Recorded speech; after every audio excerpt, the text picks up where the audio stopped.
All right, so we're back and we're going to dig in and show the songs. Yeah, let's go. Awesome.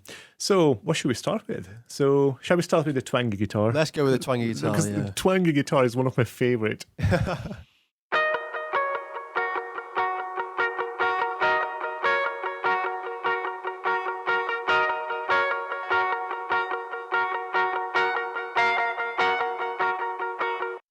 That's awesome. And for me, it's so iconic. I really like that sound, especially I think the intro, you hear it really clearly. It's like you said, there's lots of things getting added and taken away throughout the song, but I think having the intro focused on that bit is really nice, because I think me and Scott as well, we love that kind of, there is no other word other than twangy, but it's just a great sound. I kept everything natural. That was one of the things I really wanted. I didn't want to change the sound. I think with this one, I just added a bit of stereo delay thing. So like, it's when you listen to it, just pops. I think it's a ping pong delay. Yeah. Oh yeah, that's what I did. I think it was a ping pong delay. And I love what Toby did here, because he just added some hi-hat stuff. So it's this bit. It's good. I think we wanted the intro to be nice and simple, building up to a kind of big release of energy actually when the song kicks in. But he's very good at that, Toby, isn't he, on the drums? Kind of just he knows when to dial it back and when to really go for it. We did another drum recording for Lilyback, and like she was here and she was like blown away, because Toby did some similar stuff with some tumming and there are some violins, and I'm like, oh man, I love working with Toby. So thank you, Toby. Thank you, Toby. Good man. Thanks very much. I'm gonna just quickly show everybody on the screen that what we have. Yeah, so perfect. Tom had a main vocal, as you can see. Then we had some high vocals, which you might not even hear. And we have some low vocals.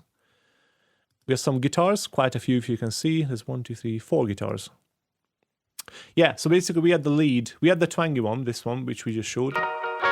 Then we had I called it lead, or you guys named it lead, which just works so well with them together, like. But then there's more. Loads more. Loads more. Because then we have some rhythm guitars.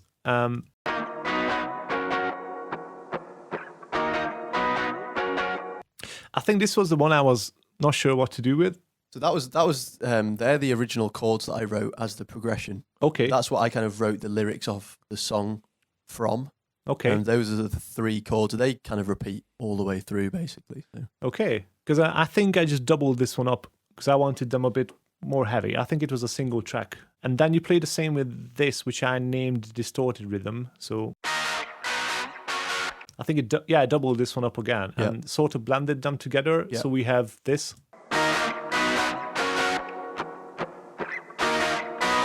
And then with the twangy and the lead guitar, they are.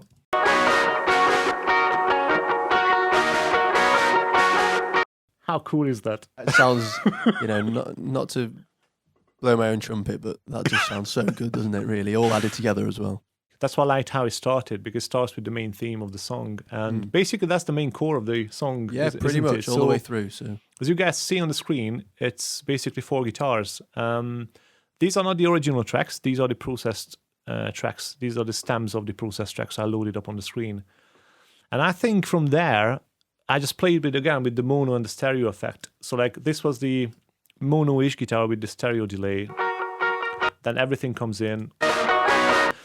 And when your vocal comes in first time, it goes down to small again. Yeah. It's like.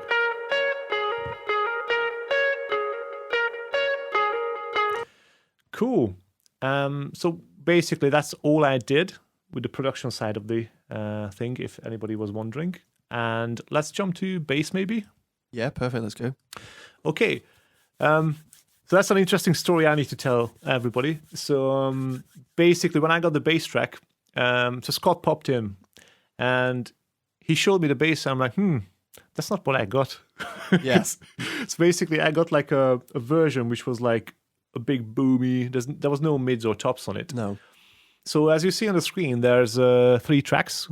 So mid bass, bass support 1 and 2. And all I did was I kind of boosted the bass a bit. So get that extra missing part of the bass. So this is the original bass I got.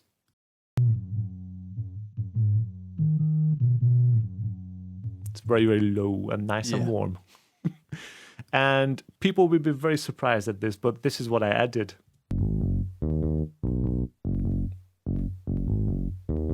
And I also added this one.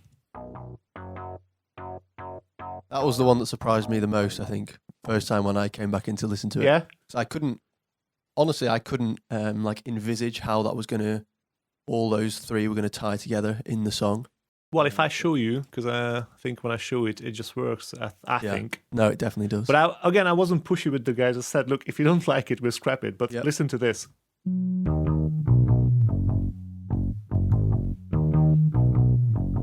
So this is the 4 guitars and the basses together.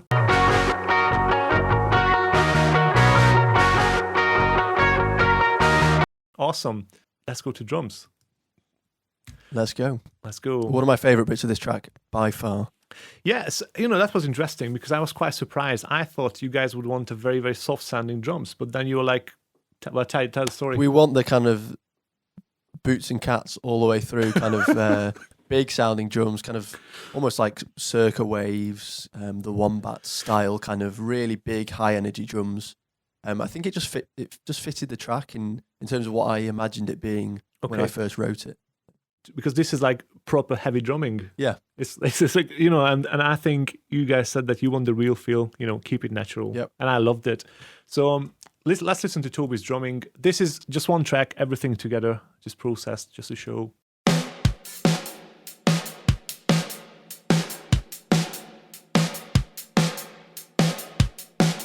That reverb is not that audible when it's in the mix. And I wanted to lift it to the next level. But that kick and snare are like proper. It's unbelievable. The snare especially is just such a great sound. Toby does some awesome tomming in the song a few times. And I really want to show one of my favorites at the end of the song. I think it's 2, is it? That one. What a roll. It's so good. Toby, awesome job, it's man. Good that he does it once as well, I think, throughout. That transition kind of changes throughout, but I think that's the last transition from the chorus to the outro, and it's so good. Yes, that is, because I think he does a drum roll before. That one, and maybe that's just a short snare, but usually he does this one. And as always, I sort of wanted a big 3D feel. So when you put the headphones on, you can feel his thumb, go from right to left.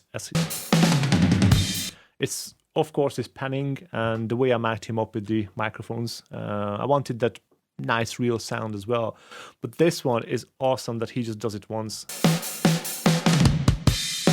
It's just so good. Every time I hear it. So good. So cool. And another thing people might not have heard in the song is the pads. Yep. Yeah. Because when Scott was in, he said, you guys sort of want this like hidden.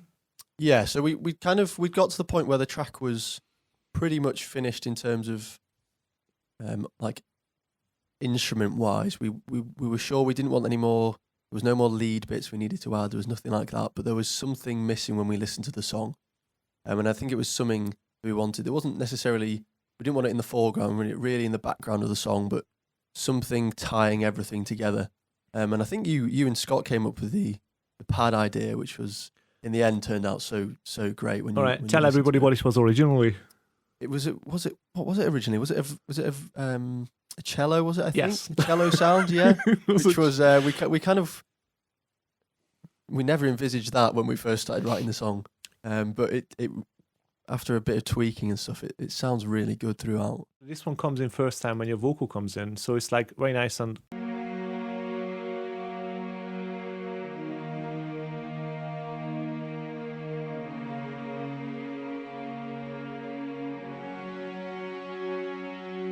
And this just happens twice in the song. Yeah.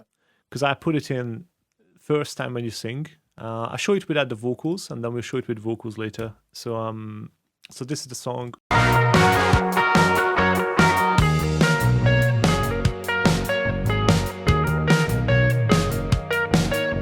But like if I take it out, because it's not that audible, but if I take it out, it's like.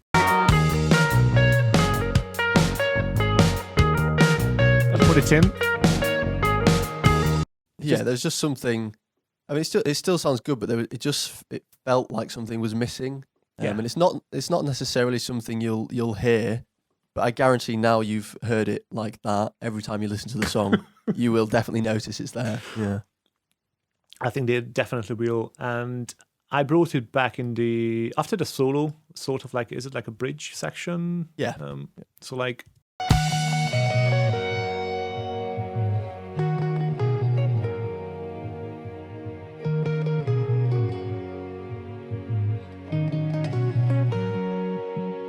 Is that Scott's solo?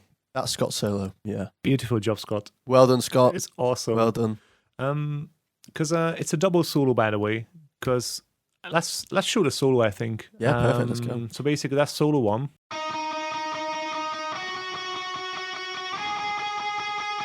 And I think this was a bit weaker, so I beefed it up a bit. Yeah, so, that was my terrible guitar work on the first solo. That's me. It's all right.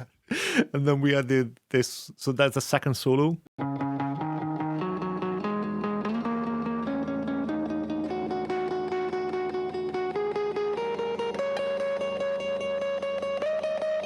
Two together, which is awesome. Plus there's a chord bit here, so I'm going to play.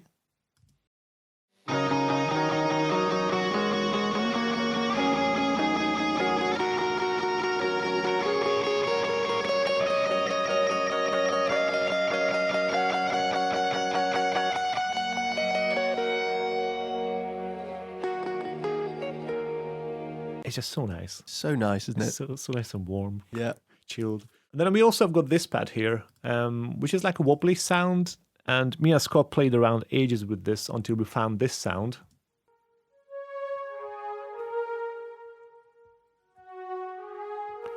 And it might be loud now, but if I show it with the song, this is just very, very quietly in the background.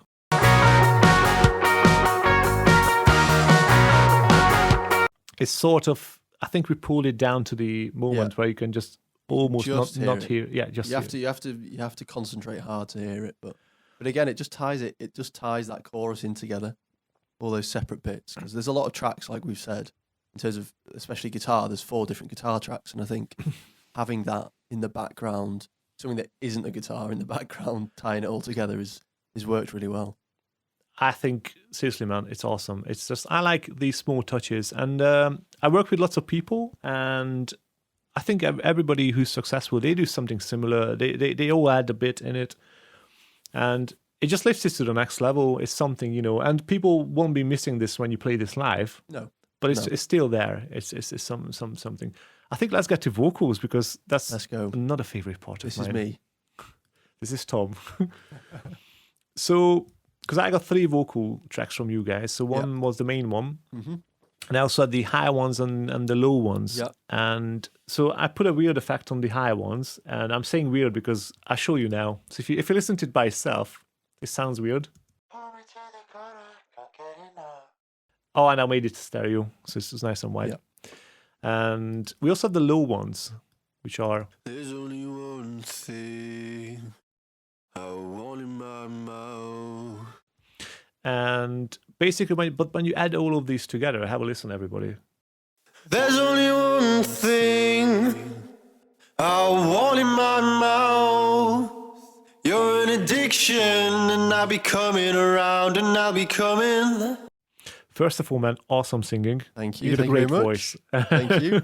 We've been discussing with Tom that he just started to learn singing a few years ago. Yeah, so I've always played guitar, and I was performing at uni, doing some busking and things like that. But I was doing that with a friend of mine who always did the singing, and then it wasn't until I kind of got back from uni a year and a bit ago that I started singing properly, really, and that's when I wrote my first songs. And so I've only been singing properly for the last kind of 2 years, probably, I'd say.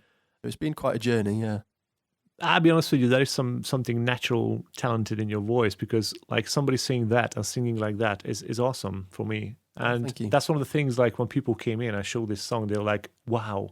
Especially the way the song worked out, because like it starts big and then it goes down to small again with the pads and everything. So have a listen to that. I think it just makes vocals pop out more here.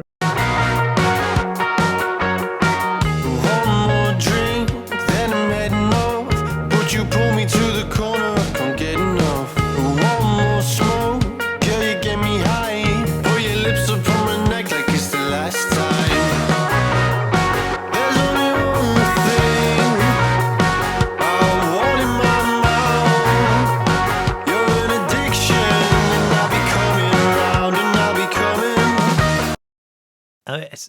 basically that's it, everybody, because you can see on the screen that there's not many tracks. I mean, there are quite a few, but we kept it nice and original and raw. And from that point, all I was playing with is this mono stereo effect. So again, second time, it goes back to small here. Look out the side door, do you think they noticed? Doesn't matter anyway, I couldn't miss this. Break my heart. And back again to big at this moment, if you Missed this. Break my heart. Same with the bridge.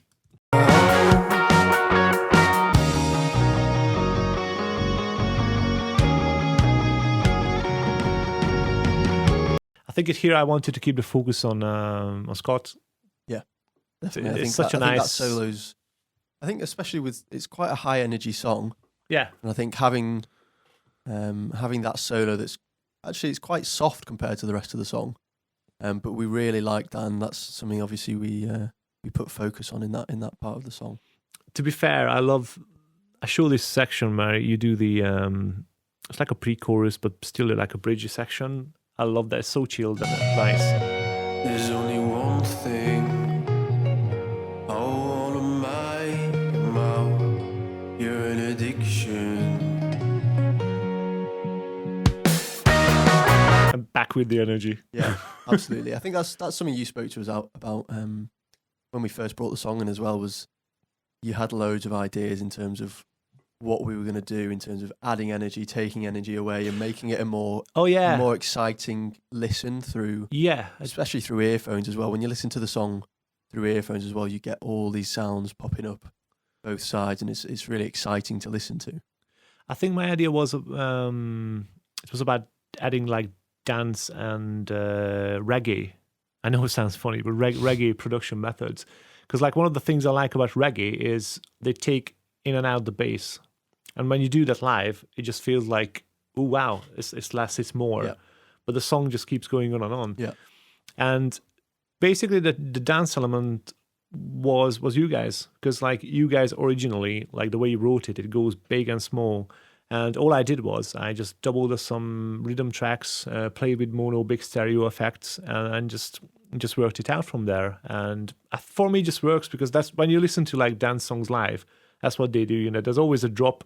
Yep. There's always a big like, drop and heavy, and everybody's jumping up and down. You know, the party feeling.